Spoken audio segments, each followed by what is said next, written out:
Assalamu alaikum everyone. How are you all? I am fit and fine. Alhamdulillah for everything. Today we will discuss about modals verb should.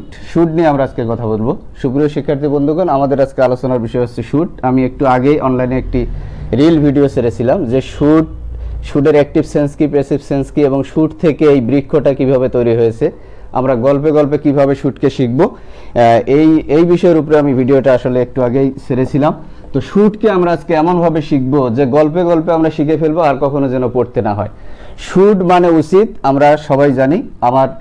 এই মুহূর্তে আমার সামনে আমার একটি ব্যাচও উপস্থিত আছে, একই সঙ্গে ভিডিও এবং ব্যাচ সবাই একসাথে আমরা শিখব। তো should আমরা জানি মডালস ভার্বের একটি অংশ। মডালস ভার্ব হচ্ছে 9টি: may, might, can, could, shall, should, will, would, তারপরে কি মাস্ট। হ্যাঁ, may, might, can, could, shall, should, will, would, must. তার একটি ব্যবহার আমরা should-কে আজকে ব্যবহার করব। should-কে দিয়ে আমরা কিভাবে সেন্টেন্স বানাইতে পারি। এই should মানে হচ্ছে উচিত। should মানে কি? উচিত। should মানে উচিত। এখন এই যে should এর একটা ব্যবহার আছে ভার্ব ওয়ান, একটা আছে বি আর একটা আছে হ্যাভ। ভার্ব ওয়ান বলতে কি বুঝি? ভার্বের প্রেজেন্ট ফর্ম, রাইট। এখন আমরা আলোচনায় চলে যাব যে একটা should এর পরে কখনো আসবে ভার্ব ওয়ান, আবার should এর পরে কখনো আসবে বি, আবার should এর পরে কখনো আসবে হ্যাভ। তাহলে এই গঠনটা কিভাবে হবে? আমরা খুব সহজেই 3 থেকে 4 মিনিটের মধ্যে আমাদের এই বিষয়টা আমরা শিখে ফেলবো। আগের যে গঠনগুলো ছিল ইতিপূর্বে আমরা যেটা শিখেছিলাম, প্রথমে ছিল কি? সাবজেক্ট। এবার গঠন হচ্ছে সাবজেক্ট প্লাস শুড প্লাস যা করা উচিত, যা করা উচিত। এই জন্য এই জায়গায় should plus subject plus should plus verb one. Verb one কেন দিব? তার কারণ হচ্ছে সমস্ত মডাল ভার্বের পরে ভার্ব কি হয়?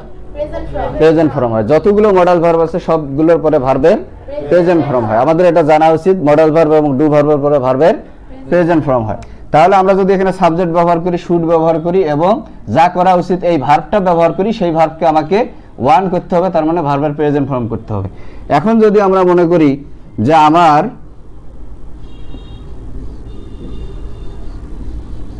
ইংরেজি শেখা উচিত,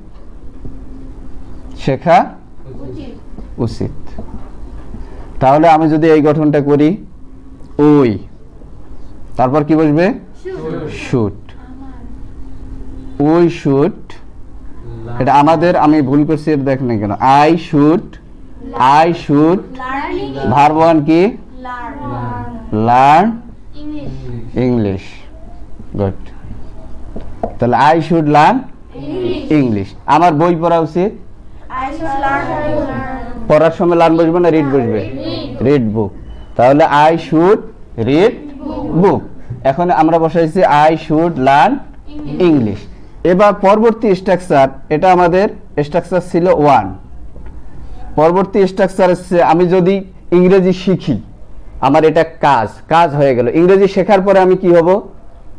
নিশ্চয়ই একটা জিনিস শিখলে আমি জ্ঞানী হব। একটা জিনিস শিখলে আমি কি হব? জ্ঞানী হব। তাহলে এখন যদি আমি বলি যে তোমার জ্ঞানী হওয়া উচিত, তোমার জ্ঞানী হওয়া উচিত। এটার স্ট্রাকচার কি হবে? যেহেতু হওয়া উচিত চলে আসছে, তাহলে আমাদের স্ট্রাকচারটা হবে সাবজেক্ট প্লাস শুড বি, হওয়া উচিত, প্লাস এখন কি হওয়া উচিত? এখানে আমরা লিখে দেব যা হওয়া উচিত, যা হওয়া উচিত।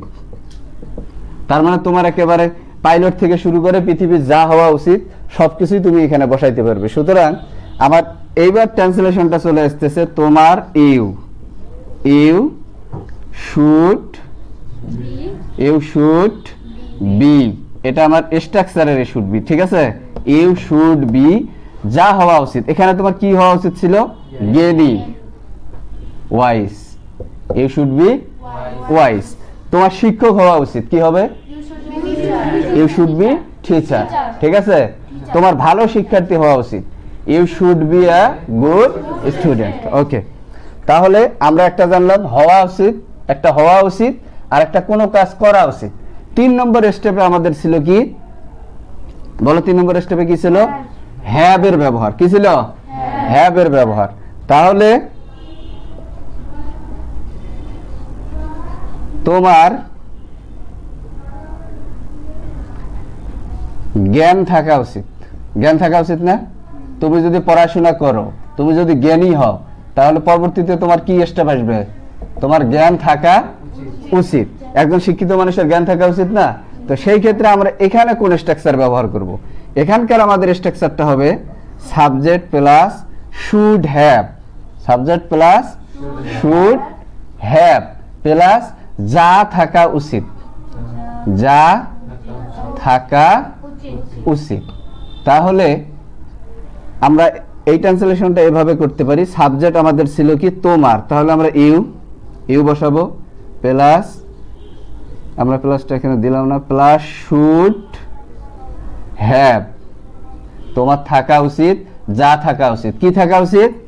জ্ঞান, নলেজ, KNOWLEDGE, তোমার জ্ঞান থাকা উচিত। তাহলে শুডের যে 3টা স্টেপ, তোমার কোনো কিছু করা উচিত, তোমার কোনো কিছু হওয়া উচিত, তোমার কিছু থাকা উচিত, এই যে শুডের 3টা ব্যবহার, এর পরবর্তী স্টেপে আমাদের কি ব্যবহার আসবে? আমরা এটাকে একবারে একটা বিষয় স্ট্রাকচার হিসেবে নিয়ে নিতে পারি। এখানে যদি আমরা শুড লিখি, শুড এটাকে আমরা 3 ভাগে ভাগ করতে পারি। 3টা ব্যবহার, একটা হচ্ছে ভার্ব 1, আর একটা হচ্ছে বি, আর একটা হচ্ছে হ্যাভ। এটা হচ্ছে করা, এটা হচ্ছে হওয়া, আর এটা হচ্ছে থাকা। এই যে এখানে এই স্ট্রাকচারটা দেখলে আমরা বুঝে ফেলবো শুডের কি 3টা ব্যবহার। সবচেয়ে মোস্ট ইম্পর্টেন্ট যে ইস্যু, আমি পরবর্তীতে আরেকটি ভিডিওতে আসব, সেটি হচ্ছে যে অ্যাক্টিভ সেন্স আর প্যাসিভ সেন্স। এখন আমার কথা হলো, আমার ইংরেজি শেখা উচিত, এটা তো আমি জানি, আই শুড লার্ন ইংলিশ, তাই না? তো যদি শুধু বলা হয় ইংরেজি শেখা উচিত, ইংরেজি শেখা উচিত, এই ক্ষেত্রে দেখেন তো কে শিখবে সেই সাবজেক্ট আছে? আমি আমার অডিয়েন্সের উদ্দেশ্যে বলছি, আসলে এই সেন্টেন্সটাতে সাবজেক্ট খুঁজে পাওয়া যাচ্ছে না, কর্তা নেই। আমাকে সেন্টেন্সটি শুরু করতে হবে অবজেক্ট থেকে। কি থেকে? অবজেক্ট থেকে। আমরা 100% শিওর, যদি কোনো সেন্টেন্স আমাদেরকে অবজেক্ট থেকে শুরু করতে হয়, সেটি অবশ্যই প্যাসিভ সেন্টেন্স। ঠিক আছে?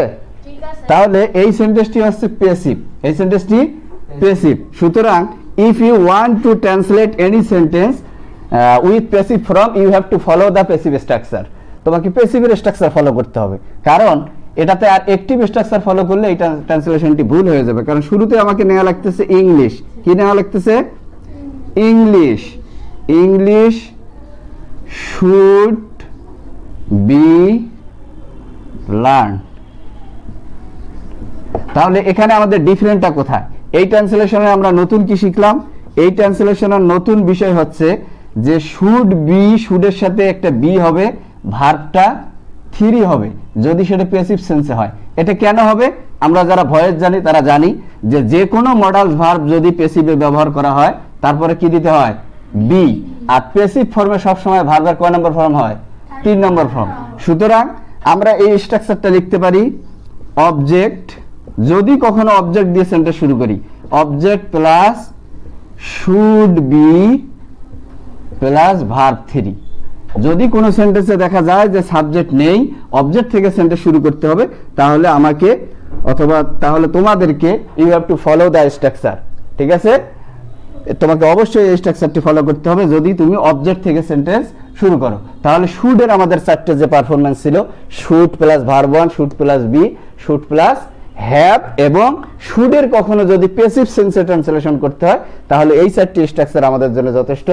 তো তাহলে তোমাদের, আমি মনে করি যে তোমাদের ক্লিয়ার। সমস্যা আছে আর কোনো? তো যাই হোক, আমার অডিয়েন্সের উদ্দেশ্যে বলছি, কোনো সমস্যা থাকলে কমেন্ট করে জানাবেন, পরবর্তীতে আমি ট্রাই করব বিষয়টি আরো ক্লিয়ার করার জন্য। So thank you for watching my video, like, comment and share. Thank you everybody all. ধন্যবাদ সবাইকে। আল্লাহ হাফেজ।